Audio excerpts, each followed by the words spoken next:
Hey guys, what's up? Welcome to today's episode. I want to officially announce that it is Cadbury egg season. It's Cadbury mini egg season specifically. I also really like the Cadbury cream eggs. I know. I'm probably going to get a lot of hate for that, but the cream in the middle is so good. Actually, I have one at home. So I think today when I get home after being super productive here at the office, I think I'm going to treat myself to that Cadbury cream egg. I hope it's still creamy in the middle because I bought it like over a week ago, probably. But honestly, they probably sit on the shelves for obviously longer than that. So I should be fine. But there's nothing worse when you go to chomp into a Cadbury cream egg and it's not creamy. It's just kind of ruins it for me. And I'm not wasting my calories on that. But it's Cadbury mini egg season. All my mini egg fans unite. I posted a reel joking about what I eat in a day and prepping my little mini eggs, and all my mini egg lovers were giving me love in the comments. So I appreciate it. Anyway, I've had them in my cupboard for 3 weeks now, and I have been adding I have the little bags. One of them says sharing size, I think, which is absolutely not true. We're not sharing, or king size. Maybe it says king size, which is also not true. It's not a king size. It's like a king size mini bag. I don't know. It's weird. It's tiny, but I've been putting half of the little bag, so maybe 5 or 6 of the little eggs in my Ninja Creamy dessert every night. And it's been so good. It keeps me from eating them during the day so far. But it's only because they're a little bag and I don't really want the portion control portion of them. I want the whole bag. Like I want the whole big bag, and I haven't bought a big bag yet. So we'll see how it goes. Anyway, I just wanted to mention that we're moving on from Oreos into the mini Cadbury eggs right now. 'Tis the season. I actually haven't been eating that many Oreos lately, which is just weird. My appetite's been off. Something's wrong. Help. Something's wrong. Send help. No, I'm kidding. Okay, so we're going to be talking in this episode about calories in, calories out. So I see stuff on social media all the time talking about calories in, calories out. It's the only way to lose weight. If you're consuming more than that, you're never going to be successful at this. It's just the wording around it is so weird. And I think it's very misleading. So I want to talk about calories in, calories out. I think it's pretty clear what that means, right? The calories you're bringing into your body versus the calories that you were expending from your body. So I want to talk about it, right? Like what that actually means. But what I actually want to talk about in a more real sense is it's just so confusing the way that it's talked about on social media. It used to confuse me. And sometimes when coaches talk about it in a certain way, it still confuses me because I will hear people say, on social media, certain influencers or coaches or, whatever, whatever label you want to give someone, depending on the person, of course. I hear them say calories in, calories out is the only way to lose weight. And that's usually in response to, in fact, I did see this on Instagram the other day where a woman was in a reel talking about how to lose. The basis of it was the way to protect your hormones while losing fat, especially as a woman, is to eat more. The more you can consume while still losing fat, the better off your body will be and your hormones will be. The comments, specifically the men personal trainers, influencers in the comments were coming after this woman saying, obviously it's not enough context because this was an entire interview that this woman was talking on. A podcast, probably. I don't know, because again, it's taken out of context. It's a 1-minute clip taken from an entire conversation. So yes, it is taken out of context. But a lot of people were attacking her in the comments saying, this is taken out of context. This is not true. If you have, 20 overweight women and you tell them to eat more food, they're not going to lose weight. Just calling her out and being it's just attacking. It's the way that people go about it in the comments of just saying this isn't true. Calories in, calories out is the only way.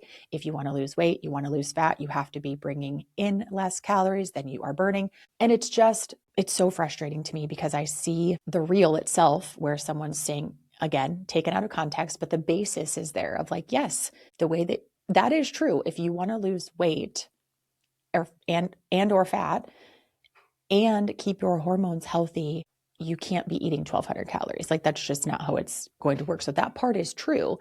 But then you also have people saying, well, that's not the whole truth. Of course, it's not the whole truth. It was a 60-second video. It's not the whole truth, right? We're all different. But I just think that it is so confusing for people to see the video and then for people to see the comments. So then your average person, right, who's not trained and doesn't have all this information, that leans on people like me to teach, or people like the person making that video, the person in the comments. It's so confusing. And I remember seeing those things too and thinking, well, which one is it? Do I need to eat more? If I eat more, I won't lose weight. That's the whole goal, is to lose weight. It's calories in, calories out. But there are certain situations where calories in, calories out doesn't work. It didn't work for me in certain situations. So I want to talk about this, and I want to explain this in a way that hopefully next time you hear calories in, calories out, you can just keep scrolling and you'll know that there's a lot of information. There's a lot of fine print. There's a lot of details that go into this.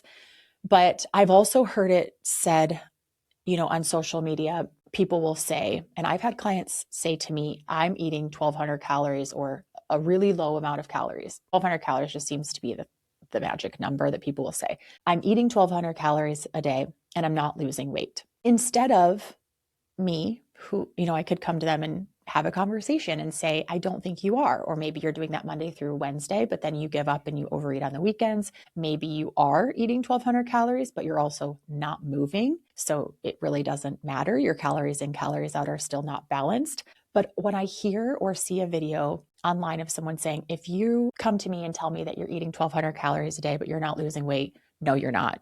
You're simply not. There's no possible way that you're eating 1,200 calories, or less or whatever, and not losing weight, because calories in, calories out is the only thing that matters. It doesn't matter if you have PCOS. It doesn't matter if you're in perimenopause. It doesn't matter if you have autoimmune issues.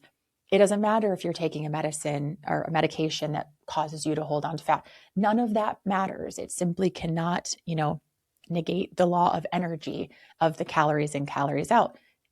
And I hate that because that's not true. Calories in, calories out is true. There is an energy balance there, but there are different factors that can pause that can hinder that your body can hold on to. And when I say hold on to fat, I don't kind of like, not in a literal sense. We're going to get into that in a little bit, but there are times where your body can protect itself by keeping that energy, by making you more tired so you won't move as much, so it can hold on to that energy, kind of the hold on to fat, in quotations, hold on to fat. It's more so holding on to energy and protecting itself. There are times when that's happening, and don't even get me started if it's a man. Don't even get me started if it's a man on the internet saying hormones don't matter, perimenopause doesn't matter, your cycle doesn't matter. When it comes down to it, it's calories in, calories out. Bullshit. And there are great male trainers out there who understand the female body. And I would be pressed to say that even the men that are saying that, if they were to talk to a woman, they probably know, right? They probably train women in this situation and they probably are very sweet about it. But it's just the way that sometimes, and that also those clips can be taken out of context, right? So I'm not saying that every single man who's ever said that completely believes that, but it pisses me off even more when it is a man saying that it doesn't matter. It doesn't matter if your hormones are out of whack. If it's calories in, calories out, that's the basis. It should work no matter what. Say that to me on the wrong day and we will fight, okay? Because absolutely not. So calories in, calories out is real, but social media just explains it as if you are a robot, as if that's the only thing. And that's really frustrating when you are in a body that is proving to you that that's not true. And so I want to talk about this in kind of a sense of that. I want to talk about it like when the scale's not moving, it doesn't mean that calories in, calories out doesn't apply to you. It doesn't mean that's not true. Calories in, calories out is bullshit. I used to think that when I was going through autoimmune issues, and honestly early when I just started going through perimenopause and my body was like totally freaked out, I thought, okay, this is the time when I'm getting older and now calories in, calories out doesn't apply to me anymore because I'm in perimenopause. I'm a woman in my 40s. I had some autoimmune issues. I'm struggling with this and that, right? I used to think, and I used to say to myself, calories in, calories out isn't anymore, right? When you get to your 40s, you start to put on fat and you start to lose muscle naturally. And that's all true. but it doesn't mean that the calories in, calories out is no longer true. It just means that a couple other things are true. So let's get into it. Calories in, calories out is the foundation, but the internet skips the parts that matter in real life. So when you are scrolling the internet, please keep in mind that these are 1-minute clips. These are 1-minute conversations pulled from a 30-minute conversation. These are people trying to get clicks. They're trying to get rage bait, like they're creating rage bait, right? They want you to fight in the comments because even if you're disagreeing with them in the comments, it's still a comment. Have you heard people say that? Thanks for your negative comment. Thanks for the views, right? They're saying it in a way that will spark something in you to go watch their content even more instead of just telling you the fucking truth in the first place. Now they've caused so much confusion. And yes, I know the conversation of, well, it's your responsibility to hear that and then go educate yourself. It's also my responsibility to not make shit confusing on the internet as a personal trainer. And just for views, like that's insane. So the premise for this episode, the idea that I had is when I saw that video the other day, I thought, that's it. I'm talking about this. I can't be quiet anymore. But there are so many ways to spin this. I had a really hard time creating notes for this episode. And just at the end of the day, I had to figure out what I wanted you to take away from it. And this is going to kind of pile on very well from the episodes we've talked about in the last 4 to 6 weeks, as far as your body not responding to the scale quickly and things like that. So if you are just listening to this episode and you haven't listened to my previous 4 to 6 episodes, it sounds like a lot, go back and listen because this all applies. And it all goes together. It all ties together. So by the end of this episode, I want you to understand what calories in, calories out is. Pretty basic, but I want you to understand what it means. And I also want you to understand why sometimes it will not apply to you. And there are some adjustments that you can make. So when you hear someone saying, well, that's not true, calories in, calories out isn't true, you can think, you don't have to say anything. You can say, bullshit. Or you can just think to yourself, that's not true. I know it's true. I know the basis, but Christy says X, Y, and Z about it. So I don't need to stress about it. Okay. So let's define calories in, calories out in Unfuck Your Fitness fashion. Let's dumb it down for us. I really like to dumb things down for myself and make it make more sense. So the calories in is what you eat or drink. The calories out is what your body uses to live and move and to train. So it's your basis of bringing calories in and it's your basis of putting calories out. If you take in more, you will gain body tissue over time. And if it's balanced, you maintain body tissue. And I'm saying body tissue because that kind of wraps up everything, right? It's not necessarily going to be fat that you put on. If you are bringing in more calories and lifting really heavy, then you will gain muscle. So it's body tissue. So it's kind of hard for me to put that into words, but it is what it is. So calories in, calories out is the rule underneath every weight loss or fat loss strategy. It has to be there. It is the law of energy and it is how your body works. And so that is always the basis. Okay. We want to either get the balance to be perfect. So where you're maintaining or bringing in more or outputting more, one or the other has to happen for your body to change. So calories in, calories out is the truth. It is the truth. It cannot be argued. Okay.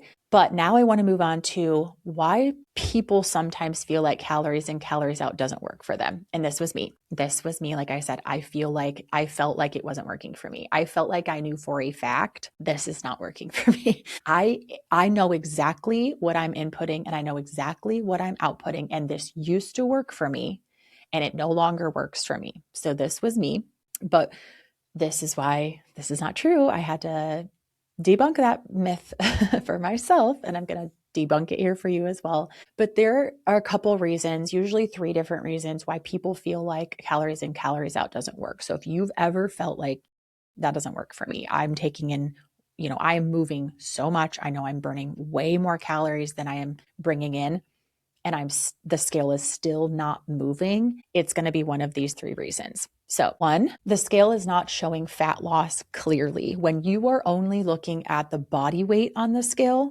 instead of your other metrics, your fat percent, your body fat percentage, your body water percentage, your lean muscle mass, your overall muscle mass, your skeletal muscle mass, in other words, a smart scale. If you're not breaking it down like that, then it will appear that calories in, calories out is not working. Your body composition could be changing a ton, which means calories in, calories out is working, but you're not seeing that overall number move. So you going to be thinking that it's not working. So the scale is not a fat loss meter. It doesn't know when the overall scale, the smart scale is, okay. But if you're just using an older scale that just has the body weight measurement on it, it can't tell if you've lost body fat, because you may have also increased inflammation. You may have also increased muscle. You may have also eaten some salty foods, and now you have way more water in your body. So it does reflect water and inflammation and food that is still in your system. And it also detects your cycle shifts. So the scale is not going to just show you the fat loss in a clear fashion. You can be doing all the right things, and the scale is just, I like to say it's just being dramatic, and it's pissing me off. So it could be that you're doing everything right. The scale, the overall number on the scale isn't working, but some of the other numbers have to be moving if you are doing everything right. That's why I love the Renpho scale or any smart scale, because it shows all of those numbers. The second reason is because your calories in, it's not as accurate as people think. And on that note, the calories out usually isn't either, depending on whether you're tracking with an Oura Ring or a Garmin or an Apple Watch. The numbers are all going to be different as far as your output as well, but your calories in isn't as accurate as you think. So this was me. All of these were me, but this one was especially me. Tracking is not perfect. Even if you are scanning the packages and you're measuring everything, it's still not absolutely perfect. And that's fine. There's no shame in this. It doesn't need to be that perfect. It doesn't need to be that serious. It doesn't. But labels are not perfect. Measuring isn't perfect. Restaurant meals aren't perfect. Cooking oils and sauces add up, and you have no way all of the time to track those extra calories. And tracking everything, quote unquote, often still means tracking most things. Okay. So I tracked everything that I put in my mouth today. Maybe not. Maybe you had a couple chips. Maybe you had a handful of M&Ms. Maybe you grabbed a couple things here and there. That adds up. I don't know if I told this on the podcast or not. I think I did maybe, but I was at a basketball game, and my friend Teresa, if you're listening, hey, I was at a basketball game, my son's basketball game, talking to my friend Teresa, and I had some gummy bears with me. And I was sharing them with a little boy that was sitting next to me. And I happened to turn over the bag and look at the calories. And it was like 100 calories per 8 gummy bears or something for this particular brand. And I looked at her and was like, I'm not eating these. This little boy, I'm just like, you can have all these. I'm not eating these anymore. Like, here I am just shoving gummy bears in my mouth. I had probably had 5 servings of those gummy bears. So I had then just had 500 calories. Whereas if I even went home and logged it later and said like, oh yeah, I did have that, a couple handfuls of gummy bears, I would have never guessed that I had that many, or that was a serving size. So, and it would have been too late even if I did. So you can go over in your calories and track most things, quote unquote, track most things. It's not going to be perfect, and that's okay. It can't be perfect. You can't live your life thinking I have to log perfectly, but your calories in is not as accurate as you think. So a lot of people are saying, I'm only eating 1,200 calories. I logged it all. Sometimes yes, but also sometimes no, you didn't. Just like those people say on social media that I get pissed off about, because I'm like, no, you didn't. No, you did not, because the scale's going up and you think you're eating less, but your movement's the same. Like, there's just no way. So we just need to be honest about it as well. And that's okay. But it's not that you're lying. It's just that tracking is an estimate. Tracking your calories in and tracking your calories out are both estimates. And that's okay. That's kind of what we want them to be, because then we become super obsessed with it. So that is the second reason. And then the third reason is your calories out change and we don't notice. This was me. I would say the second one was me when I was really obsessed with tracking and that sort of thing. A couple, like 10 years ago, I would say. That was me when my body was kind of changing, like in my 30s. This calories out changing and we don't notice. This was me during perimenopause. This was me during my blood pressure issues. This was me when examples like hormones, perimenopause, stress, sleep, inflammation, all of that makes us move less because we didn't sleep enough. So now we're tired. We're not moving as much. We're not getting up and taking our little walks and our little breaks. I'm over here spinning around in my chair a little bit. Maybe we're not doing that. Foods you're eating, inflammation is stressing your body out. That can be a reason why your body's kind of protecting you and quote unquote holding on to some calories, holding on to some fat. Hormones, perimenopause, I like to PCOS in there most definitely. But so there are issues and reasons why our body just holds on to things a little bit differently and protects us. There's also times when I remember just being like, I am so tired. All I could do is sleep. All I want to do is sleep. I'm so exhausted, no energy. Well, consequently enough, when I'm so freaking tired, I'm moving less, right? My body's changing and I'm blaming so many different things. I wasn't hitting my protein goal regularly and I wasn't moving like I used to. So, but I'm telling myself, like, yeah, I'm hitting my steps and I'm getting my workouts in, but I'm also sleeping more, sitting on my ass more. So, those things can absolutely change our calories out and we don't notice, along with the calories out being logged on our trackers kind of incorrectly. But when we're tired, stressed, under eating, or in certain hormone phases, we do move less because we are tired, we are lethargic. Less movement can happen without you realizing it. This was me. And you're not doing nothing, you're just not doing what you used to do. So for me, it was like maybe even, going to watch both of my kids, maybe running both of my kids around town, right? Just before they had their licenses. And now they have their licenses. So now I'm not as active doing that. One of my kids graduated. So now I'm not going to her track meets and her games. I'm just going to one kid's games. Like going to track meets, I'm walking around all the time, constantly. And now I'm at baseball games only where I'm sitting on my ass. So your output, your movement output, calorie output can change without you really noticing it. So pay really, really good attention to that. That was something for perimenopause, menopause. We have to be so conscious of our movement because that's going to affect our calories in, calories out measurement. Again, that's the baseline for all of this, but we have to then pay attention to what am I actually eating, be honest, and how much am I actually moving. So perimenopause, hormone shifts, health medications, like I mentioned briefly earlier, can make it more complicated. This is, simply put, this is the truth. This is very validating. I want you to feel validated in this. If you are struggling with some of these things, like a lot of women are, and a lot of women say nothing works anymore. This is it, right? I'm now in perimenopause. I'm now in my 40s. My body will never be the same. The things that I'm doing now, I've done my whole life and it's not working anymore. Part of that is, and I had to call myself out on this too, I'm not being honest with myself. I'm not getting up at 5 o'clock and working out like I used to, and then getting my steps in early and then getting extra steps in the evening and go, go, go, go, go. And part of that is because I told myself I don't need to do that anymore. I need to chill out. I need to protect my nervous system. I need to heal my nervous system. I need to relax. I need to slow down. But then slowing down means not as much movement. That means I'm telling myself now, well, there goes my body, right? I'm gaining fat. My muscles going away. Well, that's because I'm working out 4 times instead of 5. That's because I'm not working out as hard as I used to. That's because I'm not moving enough. Those are just examples. But I had to be really real with myself. Like, if you're going to work out 4 times a week versus 5, Christy, you have to get that out, just like we talked about with volume, with training volume. I have to work out with the same intensity, if not more, because now I'm missing a day. So I have had to be very honest with myself, just like I'm telling you to be with yourself here. You have to be very honest with yourself. Are you giving it all to what you want? Are you actually moving as much as you think you are, as much as you used to?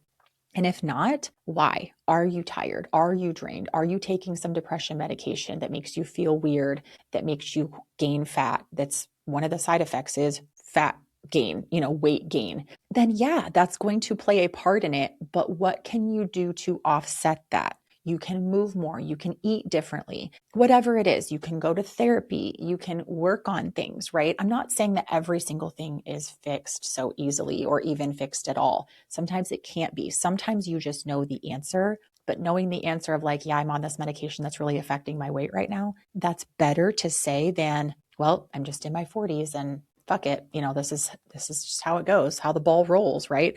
We've all heard corny things like that. That's not true. So I want to just mention a couple super, super simple things. Perimenopause and menopause can change your recovery, can change your sleep, it can change your stress tolerance, and it can change your appetite. PCOS and insulin resistance can make hunger and cravings harder to manage. So maybe you are grabbing more bites here and there. It's okay. Just be honest and just know that for a fact. Thyroid issues can impact fatigue and movement, and any medications can affect appetite, water retention, and energy. So again, calories in, calories out still applies, but we need to take a smarter approach. And sometimes we need to get a doctor involved. Another situation is I'm eating 1200 calories and I'm doing everything right. This happens a lot, okay? So when someone says to me, I'm eating 1200 calories, I'm tracking everything, I'm doing everything right, and the scale isn't moving, I don't assume that they're wrong or lying to me. I assume that I'm missing the context. So just like I just said, your movement could be way off. Yeah, maybe you're doing everything right, quote unquote, but you're not doing it hard enough or with intensity or as much, right? So let's get into this body protects you analogy a little bit here, this idea, because I've talked about this before. Your body will store fat to use as energy later. Yes and no. That's the way I tell myself. And I do say it like your body will store fat. And that's kind of true. What really is happening is your body can't actually create fat from nothing. So if your body already has fat on it, it will keep that because it is energy to burn later. Your body has to burn something, right? For a workout or just to get through the day. It's not going to create fat out of thin air and say, oh, I need some fat to protect you, Christy. It's not going to do that. But if you chronically underfuel, don't eat as much, and your body does try to protect you by conserving energy. So it is going to hold on to that. You're more tired, you move less, you train worse, you crave more, and the scale can be loud and it can make you do things that you said you wouldn't. It can make you, right? You're saying like, I'm going to hit my steps today. Feeling like that can make you tired and you're going to be like, oh, I'm actually just going to skip today, right? I'm going to train 5 days a week. I'm actually super tired. I'm not eating enough. I just don't want to move. So I'm actually going to train 3 times a week. It can make you do things that you said you weren't going to do because your appetite's off, you're exhausted, you're stressed, you're not moving as much. So it feels like your body is holding on to fat. And the idea of that really clicked with me when I'm like, okay, my body has to hold on to this energy to compensate for not eating enough. It's really your body adapting and making fat loss harder. So that's what I actually mean when I'm saying your body's protecting you. It's shutting down, and I've talked about this in previous episodes as well. It's shutting down in ways that it can to protect you. It's making you tired so you don't move as much. It's making you sleep like shit so you have more cravings. See where all of this is kind of compiling onto calories in, calories out is still working, but we're not working the same that we used to. And sometimes not working the same is fine. Sometimes we need to work more. Sometimes we need to work less. Sometimes we just need to accept that this is how my body is right now. I have to heal and then I can get back to work, right? And get this fat loss moving again. So as far as the 1200 calorie rule, like I'm only eating 1200 calories. I'm starving every single day. That doesn't break the rules. It just makes the game harder to play because you're tired, because you feel like shit, because it's hard to stick to 1200 calories, because now you're binge eating, because now you're sneaking foods, because now you're tired, stressed, lethargic, pissed off all the time, hungry. Your body's like, what? How am I supposed to function like this, right? I'm now going to make you even more tired and more hungry and more stressed, more bad decisions, things that you said you weren't going to do, you're going to start doing. So what to do though is the question. So when the scale isn't moving, and you're like, I've tried this calories in, calories out bullshit. I don't feel like this is working for me. It will, but here are some things that you need to do. And these are your non-negotiables. These things, this shit is not optional. This is what's going to make the plan work. And you can get back to feeling like, oh, okay, I am normal. I'm okay. So number 1 is protein. This is exactly what I do as well. These are 4 things that I focus on and in the order that I focus on them in. Number 1, protein. You have to hit your daily protein target, which if you are at a goal weight, for me personally, I'm sitting about between 125 and 130. So I hit between 125 and 130 grams of protein a day. If you have a lot of weight to lose, let's say you weigh 200 pounds and you want to weigh eventually 150, then your goal weight should be 150. But if you're nowhere near that right now, inch your way toward that goal. Don't do it all overnight. But hitting your protein target is a non-negotiable, okay? If you want your body to look toned and you want to be fed and you want to feel good and satiated, protein is a non-negotiable. Number 2, steps. This is pretty simple to do. It takes time, but it's simple. Walking is simple, okay? And nobody can tell me that it's not unless you're unable to physically walk, in which case it's not simple, but that's not who I'm talking to right now. Steps. Pick a baseline step goal and hit it. And don't negotiate with yourself. Hit that fucking goal, okay? If you say 8,000 steps, hit it. Don't say 10,000 steps if you're only going to hit 8.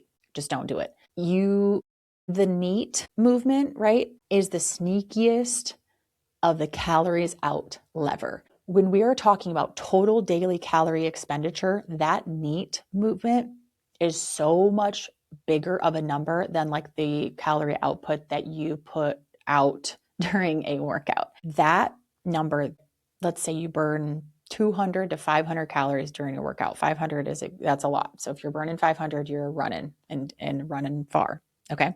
But I'm burning about 150 to 200 calories per weight training session. But throughout the day, the rest of my movement, walking, fidgeting here with my hands, I'm a hand talker, spinning around in my chair, getting up and down, doing the laundry, just moving, thinking, all of that takes calories to burn for energy. That number is so much higher than that 200 calorie output that I put during my workout. So think of the rest of your day movement, especially steps. That's a great way to increase that. So that's number 2 is increase your steps. We've got protein, we've got steps. Very simple. Number 3, strength training. 3 to 4 sessions a week is perfect. 5 used to be my go-to. 4, maybe 5 now. 4 with 2 runs actually is what I'm doing currently. I may get back up to 5. I'm unsure. 5 just keeps me more consistent. It gives me less days to slack off, honestly, and negotiate with my own self. You don't need to destroy yourself in the gym. You just need consistency. So aim for 3 to 4 sessions when you are locking in these non-negotiables, and then sleep. I'm not saying perfect sleep. I'm just saying to have a goal. In bed by 10 o'clock. That's a goal, because whatever time you have to get up, usually, right? Or you can have an hour goal, like 8 hours is the goal that I'm going to get of sleep a night, but you have to then, of course, go back to then what time do I need to go to bed? So I like that. So we have protein, we have steps, we have strength training, and we have sleep. And then after that, I always focus on my stress. Once I get these things in order, though, my stress pretty much falls into place. I want you to also simplify the plan so it's actually trackable. I love this one. Repeat your meals more often. Stop trying to make everything so pretty and find different meals every week. Just don't do that. We're done with that. We're over it. Stop being so damn creative, okay?